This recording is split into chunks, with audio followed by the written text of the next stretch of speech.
देखो यार, मैक्सिमम लोगों के क्वेश्चन रहते हैं कि सर हम ओवरकम कैसे करें, हमारा ब्रेकअप हो गया है, हमें कोई चीट कर गया है, कोई हमें छोड़ के चला गया है, हम उससे ओवरकम कैसे करें, हम वहाँ से हील कैसे करें।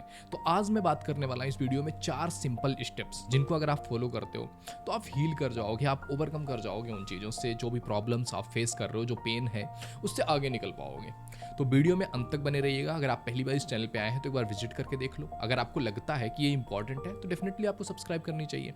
और अगर आपने मुझे अभी तक इंस्टाग्राम पे फॉलो नहीं किया है, आईडी आपको दिख रही है, इस पे जाके आप मुझे फॉलो कर सकते हैं, जहां मैं डेली 10 PM पे लाइव आता हूं। तो आप मेरे साथ 1 to 1 बैठ के बात कर सकते हो, आपके लिए बहुत अच्छा मौका है। तो फॉलो जरूर कीजिएगा इंस्टाग्राम पे, और वहां पर और भी सारी पोस्ट, बहुत सारी चीजें आती रहती हैं जिससे आपको काफी हेल्प होगा आपकी लाइफ में। तो देखो यार, अगर हम बात करें ना किसी भी पेन से, किसी भी सिचुएशन से, किसी भी आपकी लाइफ में प्रॉब्लम से अगर आपको ओवरकम करना है ना, तो एक चीज आपको हमेशा याद रखनी चाहिए, टाइम हील्स एवरीथिंग।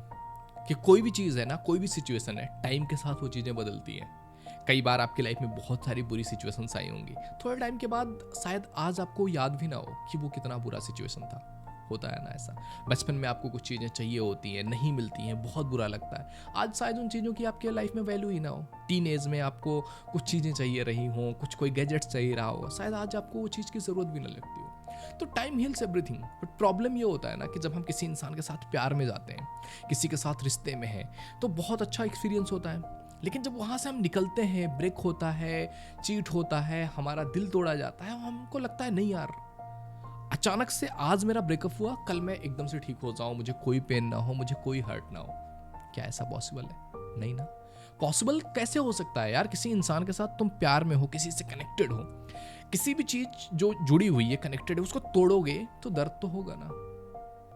टाइम लगेगा उसको फिर से जोड़ने में, या फिर टूटे हुए चीज को रिकवर करने में, उसको ठीक करने में तो टाइम लगेगा। तो एक बात हमेशा याद रखो कि टाइम लगता है, टाइम की इंपॉर्टेंस बहुत होती है। और ये टाइम भी तब तक काम करता है ना, जैसे कुछ लोग बोलते हैं यार मेरा तो 2 साल हो गया, मैं मूव ऑन ही नहीं कर पा रहा हूँ उस इंसान से, मूव ऑन ही नहीं कर पा रही हूँ। क्यों? क्योंकि हम कहीं ना कहीं, किसी ना किसी बेस पर उस इंसान से कनेक्टेड है। तो जब तक हम किसी इंसान से, किसी सिचुएशन से, किसी मोमेंट से कनेक्टेड रहेंगे ना, हम मूव ऑन नहीं कर पाएंगे। क्योंकि मूव ऑन करने के लिए सबसे पहले कांटेक्ट खत्म करना इंपॉर्टेंट है। तो पहली चीज ये है। दूसरी चीज है यार, टेक इट स्लो। जब आप किसी रिश्ते में जा रहे हो, किसी रिलेशनशिप में जा रहे हो ना, टेक इट स्लो। प्रॉब्लम क्या होता है ना, जब हम जाते हैं रिश्ते में, हम बहुत ऐसे आग की तरह जाते हैं, फायर की तरह। कोई दिख गया, अब तो इस इंसान के साथ रिलेशनशिप बनानी, ये तो बहुत क्यूट है यार, ये तो बहुत अच्छी है, बहुत अच्छा है, इसके साथ तो मेरी लाइफ बन सकती है, और उसके पीछे हम भागने लगते हैं और उसमें जाके अप्रोच करते हैं। अगर उस इंसान ने थोड़ा सा वैल्यू दे दिया, थोड़ा सा भाव दे दिया, हम पागल हो जाते हैं उस इंसान के बीच। 24-24 घंटे बात कर रहे होते हैं। मैंने काउंसलिंग किया है लोगों का, 10-10, 12-12 घंटे लगातार कॉल पे रहते हैं। तो ये सिचुएशंस क्रिएट हो जाती हैं। और जब आप किसी चीज में इतनी इंटेंसिटी के साथ घुसोगे कि यार चाहिए वो इंसान, इतना प्यार है, इतना अटैचमेंट है, तो जब आप थोड़े टाइम में इतने अटैच्ड हो जाते हो, और उसके बाद जब आपका ब्रेकअप हो जाता है, मे बी 2-3 महीने तुम रहे साथ में, उसके बाद सामने वाले इंसान को लगा no, he is not the right person, she is not the right person, फिर वो आपको छोड़ते हैं, वो किसी और बेहतर की तलाश में जाते हैं, फिर आप पूरी तरह से टूट जाते हो। तो जब भी आप एक रिश्ते में जा रहे हो, एक मैच्योर रिश्ता वही होता है जहां पर आप थोड़ा थोड़ा स्लो जाते हो रिश्ते में।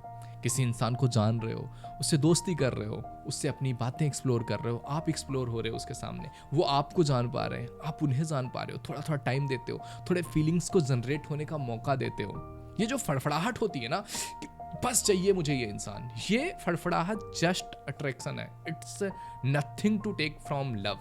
ये लव से कनेक्टेड ही नहीं है, वो केवल हमारा अट्रैक्शन है किसी की ब्यूटी को देख करके, किसी के पैसे को देख करके, किसी के कैरेक्टर को देख करके। ऐसे मतलब हम भाग जाते हैं, जो ऐसे ऊपर से जो हमें ओवरव्यू दिख जाता है। तो ऐसी सिचुएशन में हम थोड़े टाइम बाद हमें वो चीज़ें फेड आउट होने लगती हैं, जिस चीज़ को लेकर के हम गए होते हैं, फिर उस चीज़ की रियलिटी सामने आती है। तो इसीलिए जब भी रिश्ते में जाओ ना, टेक इट स्लो।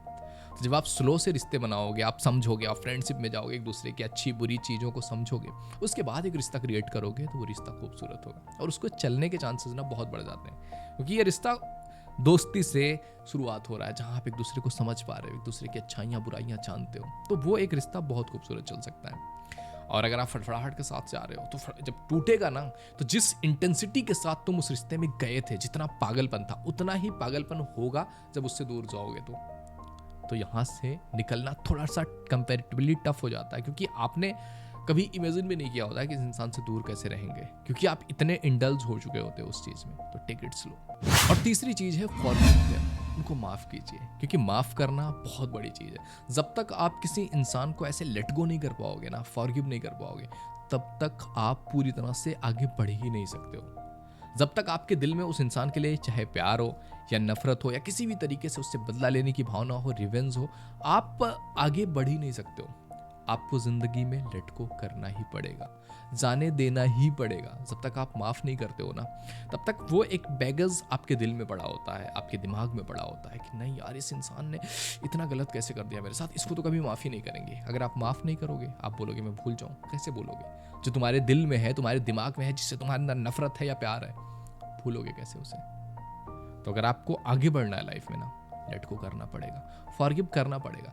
कई बार लोग बोलते हैं यार हम कैसे माफ़ कर दें उस इंसान को जिसने मेरे साथ इतना गलत किया है, मैं माफ़ कैसे कर दूं उस इंसान को? देखो यार, आप उस इंसान को अपने मन में, अपने दिल में जो माफ़ कर रहे हो ना, इससे उस इंसान को बिल्कुल भी फ़र्क नहीं पड़ता है।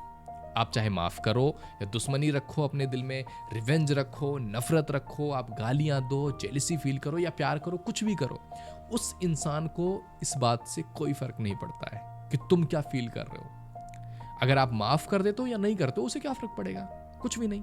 फ़र्क किसको पड़ेगा? आपको।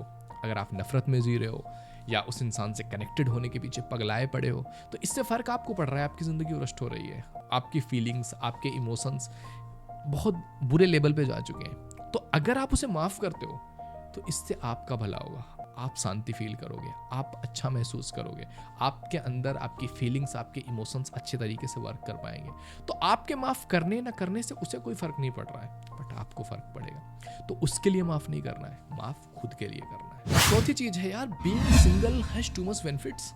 सिंगल रहने के अपने बहुत सारे बेनिफिट है। ऐसा नहीं है कि अगर आप सिंगल रह रहे हो तो यार आपकी ज़िंदगी ख़राब है। नो, बहुत सारे बेनिफिट्स हैं। अगर आप किसी भी बंदे से जाकर के पूछो जो रिलेशनशिप में हो, वो आपको गिना देगा कितनी प्रॉब्लम्स हैं जो बाहर से आपको दिखती हैं। That is not the reality. जब आप रिलेशनशिप में जाते हो, बहुत सारे प्रॉब्लम, बहुत सारी लड़ाइयाँ, बहुत सारे झगड़े, बहुत सारे कॉम्प्लिकेशंस, बहुत सारी बाउंड्रीज, बहुत सारी चीज़ें आती है सामने, जिससे तंग आ जाते हैं लोग, जिस वजह से तो ब्रेकअप्स होते हैं, प्रॉब्लम्स आती हैं, मैनेज नहीं कर पाते हैं। तो being single is not the worst thing कि बहुत बुरी चीज़ है तुम सिंगल हो। नो, उसके अपने बेनिफिट्स हैं। तुम्हें अपने लिए टाइम मिल सकता है, अपनी स्किल्स को अपग्रेड करने के लिए टाइम मिल सकता है, अपने करियर बनाने के लिए टाइम मिल सकता है, खुद को डेवलप करने के लिए टाइम मिलता है, आपकी ज़िंदगी में बहुत सारी चीज़ें एक्सप्लोर करने का टाइम मिलता है, दोस्ती करने का टाइम मिलता है, बहुत सारी चीज़ों के लिए टाइम मिलता है। बहुत सारी चीज़ें, आपकी बाउंड्रीज थोड़ी बड़ी हो जाती हैं। फिर ऐसा नहीं होता आप बंद के रह जाते हो। तो बहुत सारे बेनिफिट्स हैं सिंगल भी रहने का। तो अगर कोई इंसान तुम्हें छोड़ के जा भी रहा है, कोई इंसान तुम्हें चीट कर दे रहा है, तो सिंगल भी रह लो थोड़े टाइम, ये आपको बहुत बेनिफिट करेगा। और अगर आप अपनी ज़िंदगी में बेटर हो रहे हो ना, अपने स्किल्स को अपग्रेड कर रहे हो, अपनी लाइफ में आगे बढ़ रहे हो, अपने करियर वाइज सफल हो रहे हो, अपनी पर्सनालिटी डेवलप कर रहे हो, अपनी बॉडी फिजिक्स बेटर कर रहे हो, अपनी मेंटालिटी बेटर कर रहे हो, अच्छी चीज़ों में लाइफ में आगे बढ़ रहे हो, ये आपकी सीवी, जो आपकी पर्सनल वैल्यू होती है ना, उसको बढ़ा देगा। ये आपकी वैल्यू लोगों की नज़रों में बढ़ा देगा, लोग आपको पसंद करने लगेंगे, आप अपने करियर में ऊंचे उठोगे, आगे बढ़ोगे, आपकी एप्रिशिएशंस हो रही होंगी चारों तरफ। तो लोग जो है ना, जो आपको छोड़ के भी गए हैं, वो भी एक बार वापस आने की सोचेंगे, बट आपको उस समय एक्सेप्ट नहीं करना होगा। ये बात याद रखना कि जो इंसान तुम्हें बुरे टाइम पे छोड़ के गया है और तुम्हारा अच्छा टाइम आते ही वो तुम्हारे पास वापस आ रहे हैं, तो ऐसे इंसान को कभी वो वापस मत आने देना, क्योंकि जब भी बुरा टाइम आएगा, you can not be sure कि वो कब आपको छोड़ के चले जाएंगे। समझ रहे हैं? तो ये कुछ चीज़ें हैं जिनको अगर आप फॉलो करोगे तो डेफिनेटली आप जो बहुत प्रॉब्लम में हो, बहुत ज़्यादा समस्याएं आपको लग रही हैं, बहुत हार्ड सा फील हो रहा है, इससे आप आगे बढ़ सकते हो। ओके, तो आई होप ये वीडियो तुम्हें समझ में आया होगा। वीडियो पसंद आए तो लाइक जरूर कीजिए। पहली बार चैनल पे आए तो please visit the channel. If you think it is valuable तो आप सब्सक्राइब कर सकते हैं, एंड आने वाली वीडियोज का आपको नोटिफिकेशन मिलता रहे, इसके लिए चैनल को सब्सक्राइब करके बेल आइकन भी हिट कर लीजिएगा। और इंस्टाग्राम जरूर फॉलो कीजिएगा, यहाँ पर डेली अपडेट्स आपको मिलते रहते हैं। तो मिलता हूँ आपसे अगले वीडियो में, तब तक के लिए जय हिंद, जय भारत।